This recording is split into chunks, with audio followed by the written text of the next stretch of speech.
Dr. Tabor, since we last heard from you, a lot has changed. So let's start with the elephant in the room, Afghanistan. Was this a win for the administration, the country, in your eyes? It was a two-edged sword in my eyes. First off, Mr. Biden was caught between a rock and the hard place or the devil in the deep blue sea, depending on how you want to look at it. The original withdrawal and the cessation of the U.S. actions in Afghanistan were done prior to even the election. Right. Mr. Trump negotiated with the Taliban to withdraw U.S. forces as of May 1st of 2021. So this was done prior to the 2020 election.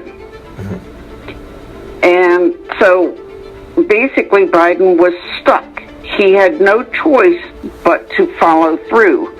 They did manage to get it extended to the August deadline, but the Taliban would not budge to go any further, is my understanding, than the date when we had set for the deadline, the end of August. Anyone who thought that the Afghani forces were going to stand up and protect their country obviously hadn't been watching.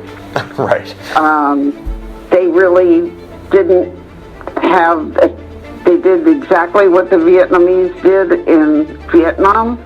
It's a no-win situation that Biden was caught in, but for this country, it was basically a win of sorts in that we ended the longest war that we had been in. I mean, you cannot go into a country and expect to change their form of government. Right. Or, their philosophy on government and on human rights. It just doesn't happen that way. And it's going to go right back to what it was before, and there's not a whole lot we can do about it. And the women who were left behind, so to speak, were not actually left behind because we didn't wait for them. Right. They were told where to be and when to be at certain places, and they did not want to leave. Mr. Biden did fairly well getting us out of that situation, even though a lot of people didn't think so. They thought, he could move mountains and he could have maybe stayed longer to get more people out, but we would have been in all-out war with the Taliban at this point. Right. And the 13 people who were killed at the checkpoint, even the Taliban was not happy about the terrorists who did the suicide bombing. In a nutshell, it was a win, but not a win. A win, but not a win. And many people have argued that if Donald Trump were in Biden's position, the mainstream media would have been much tougher on him about Afghanistan and the withdrawal. People have also pointed out the same thing when comparing their economic policies, border challenges, even personal behaviors. Simply put, a lot of people believe the media protects Biden. What do you believe? I think that the media does not protect Biden, and in fact, they are basically saying, oh, look, he's doing this and it's not good. And they continue to cover Trump and how he's pushing all of his agenda and how he's the end-all and be-all. So they basically aren't even covering the good things that are happening or the bad things. They're just kind of covering what Trump has to say about it. So I don't think they're giving Biden a pass on it. And, I don't think they gave Trump a pass on it. And I don't think they're being soft on Biden. I don't think they were hard on Trump. In fact, they weren't hard enough. Just saying. Now, gas prices are up roughly a third or so from this point 1 year ago. Some people say as high as double. I guess it depends where you live. Many fear that those prices won't be going down anytime soon. And this extends to other goods as well, like food, building supplies, lumber, stuff like that. What do you think is the cause of this inflation, and how do we fix it? Where are we going with this? Anyone with a basic understanding of economics has to understand that the economics of this country is based on supply and demand. You got the supply, you got the demand, and you want what they've got, and they can set the price. Right. So, when you start from that point of view, and then you add in during the height of, and we're not out of it yet, the height of the pandemic, people were staying home. They were not driving to work. They might drive to the grocery store. Yeah. But we just basically didn't venture out. We weren't traveling. Air travel was down. Renting cars was down. All sorts of things were down. Rental companies sold off their fleets of cars down to the bare minimum because they couldn't afford to just keep paying for them. Yeah. So, fast forward to we've gotten a good portion of the population vaccinated, and not enough, but a good portion. Right. And they're slowly releasing the controls on the travel and so forth, because I went to New York City for a week. It was great, but we had things we had to do in order to do that. Yeah. So now all of a sudden, there's demand for a product that they slowed production on. Right. That means they can pop up the prices because more people want their product. They have less product to offer, so they can offer it at a higher price. Sure. Also, top that with the big freeze in Texas, which froze up several refineries. 2 or 3 hurricanes that went through the Gulf, and they had to close down their oil platforms. And then cyber hijack of the Colonial Pipeline, which carries all the fuel for the East Coast. Right. So you got a lot of things going, but the biggest thing is we've got the product, but we don't have a whole lot of it. You want it, but you want a lot of it, so you're going to pay for it. Yeah. It's supply and demand straight up. The same goes with food. The same goes with other goods. We've got supply chain issues because things were not coming in and out of ports, and so they were all backed up. Now, not so bad on the East Coast as it is on the West Coast, but things were backed up. East Coast, they were able to spread out their the ship traffic, container traffic coming in, but still when you get them to the yards where they store all of the containers, you don't have truck drivers because a lot of truck drivers retired. Some of them, their certifications expired and they had to go back and take their certifications over. And you just don't hop in a tractor trailer and drive it. You have to be trained. And so we're short on those people. A lot of people have just said, I'm old enough to retire. I'm not putting up with this anymore. I'm out of here.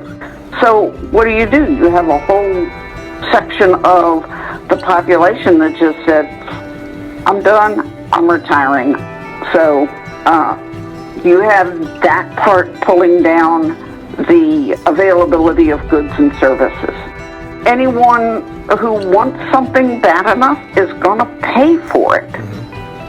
Of course, they might not like it. I don't like that I'm paying 50 cents more for 4 pounds of butter the other day, or yesterday when I went to the grocery store. Yeah. And it was like, really? It's already gone up $2 and now it's gone up another 50 cents? I don't think so. Right. But recently, the Biden administration passed the infrastructure bill while looking to pass the Build Back Better bill. Now, aside from the fiscal concerns, many are worried that the bill is a Pandora's box for socialism. Are Democrats getting too radical for your liking? Is there truth to all of this? Is this why recent polls have been unkind to the Biden administration? What are your thoughts on some of this? Everything in those bills is negotiable, and they did negotiate on the infrastructure bill. They're both extremely popular bills across the board, Republican, Independent, Democrat. It makes me crazy that the far-left Democrats go, oh, it's not enough. And the far-right Republicans go, oh, it's too much. No, it really is more towards the middle, and your middle and your moderate Democrats all the way through your moderate Republicans are saying, hey, this is good stuff because it's going to get people back to work. It's going to get the economy moving in the right direction. But a segment of the Republican Party doesn't want to play that game.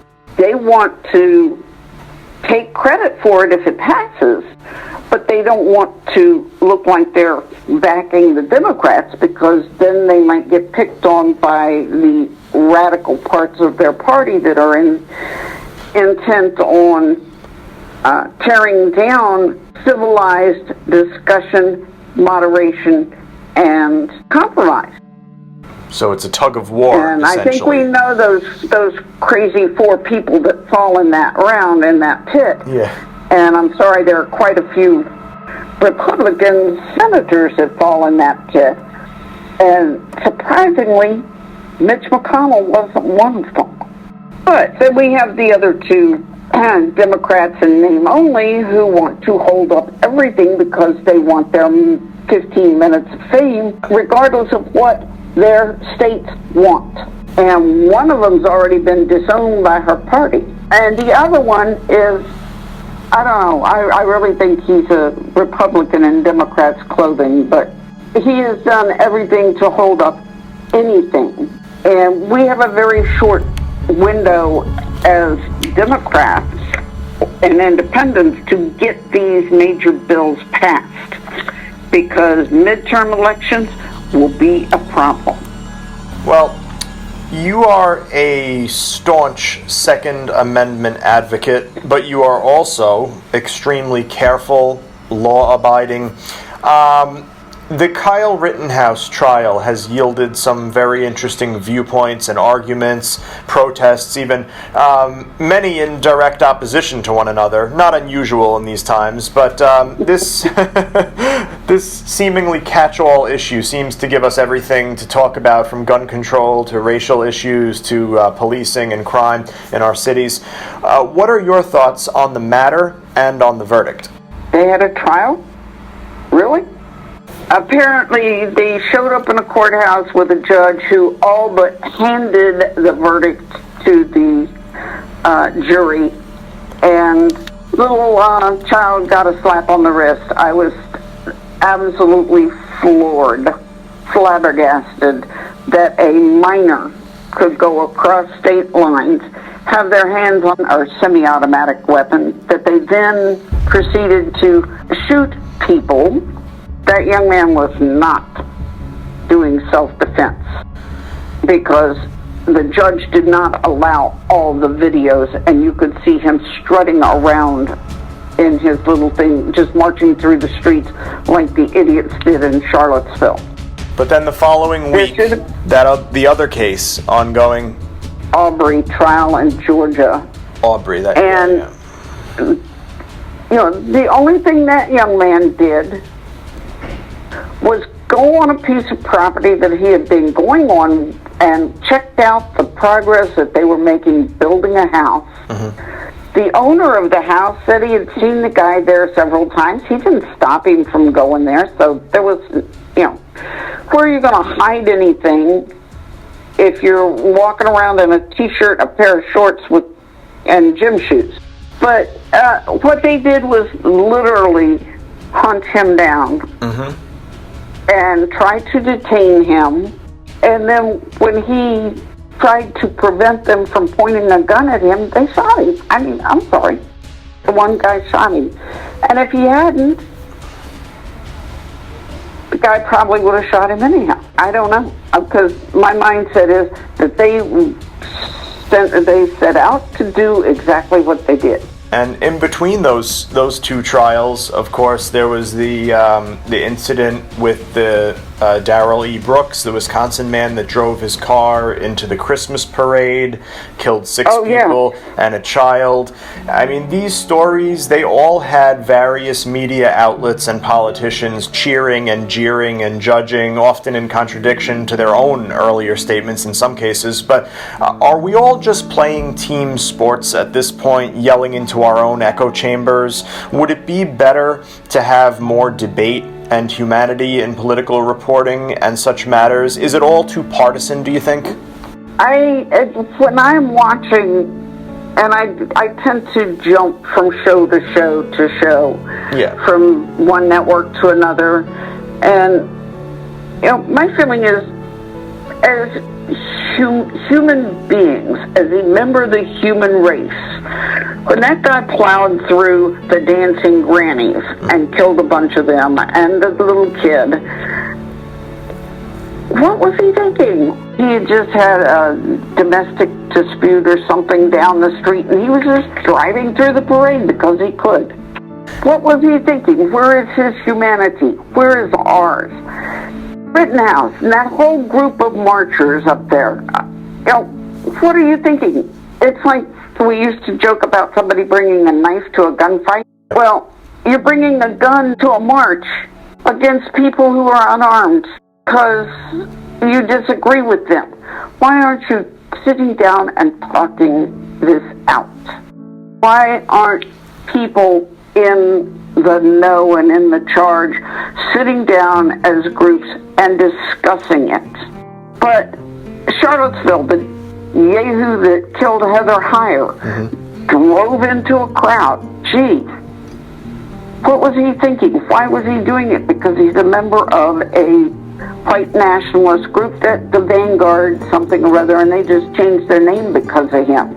Right. Because they don't want to be associated with what he did, even though they are still white nationalists. But, I mean, you can put lipstick on a pig, but it's still a pig.